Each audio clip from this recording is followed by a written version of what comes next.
Welcome to Man Does Tech, where I solve the problems you didn't even know you had. In this video, I will explain how to make tomato sauce soup.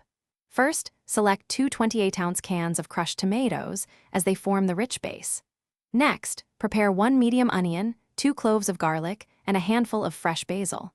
You will also need 4 cups of vegetable or chicken broth and about 1/2 cup of heavy cream to achieve that perfect creamy texture.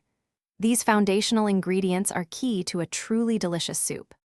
To build a deep flavor, begin by heating 2 tablespoons of olive oil in a large pot over medium heat.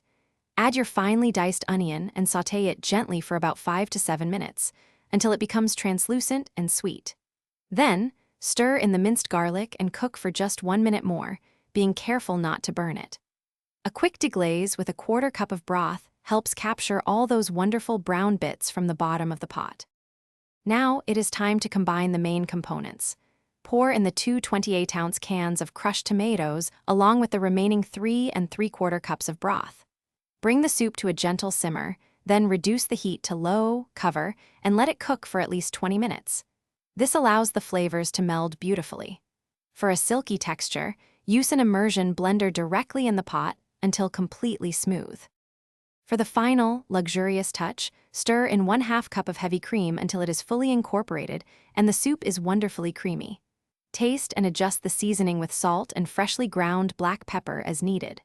Finally, stir in your fresh basil, torn or chopped.